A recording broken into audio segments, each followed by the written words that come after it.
અહીંયા આપણે ડ્યુઅલ સ્ટાર્ટરની એક સર્કિટ છે જે સિંગલ ફેઝ ઉપર ટેસ્ટિંગ કરવાનું છે.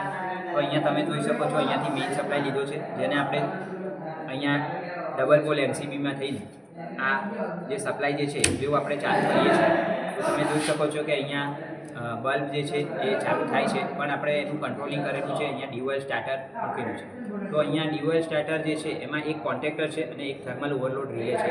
તો અહીંયા આપણે જે છે અહીંયા ઇનકમિંગ ફેઝ ન્યુટ્રલ આવે છે અને આઉટગોઈંગ અહીંયાથી લીધું છે. ન્યુટ્રલ અહીંયા ડાયરેક્ટ A2 સાથે કનેક્ટેડ કરેલો છે, જ્યારે ફેઝ જે છે આયા ઓવરલોડ રિલે થઈને આપણે A1 કોન્ટેક્ટ સાથે કરેલો છે. બીજું આપણે કોન્ટેક્ટરના જે L1, L2, L3 ટર્મિનલ હોય એને પણ ફેઝ અને ન્યુટ્રલ મળવું જોઈએ. તો એને જે ફેઝ જે છે આપણે A1માંથી લીધેલો છે અને એનો ન્યુટ્રલ જે છે એ A2માંથી લીધેલો છે. ત્યાર પછી અહીંયા આપણે જે આઉટપુટ ટર્મિનલ જે છે T1, T2, T3 બરાબર, તો એના જે આઉટપુટ ટર્મિનલ જે છે એમાંથી આપણે ટેસ્ટિંગ જ્યારે બલ્બનું કરવાનું હોય તો અહીંયા આપણે L1 અને L2માં જો ફેઝ ન્યુટ્રલ નાખેલા હોય તો અહીંયા નીચે આપણે T1 અને T2ની અંદર આપણે લેમ્પ લગાવવું પડે.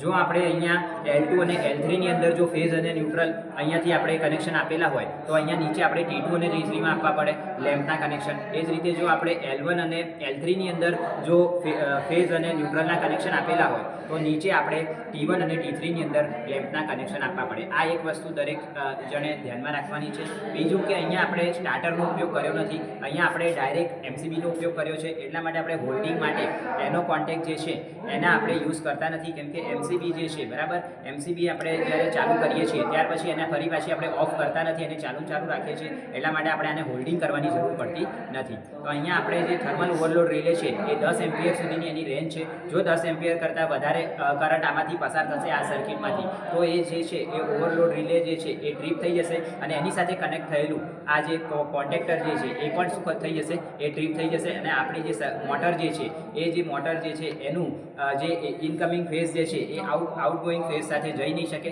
અને એટલા માટે આપણી મોટર જે છે એ બળી જતાં અટકશે. બરાબર, તો અહીંયા આપણે ડ્યુઅલ સ્ટાર્ટરનું જે છે વર્કિંગ આપણે સમજીએ છીએ.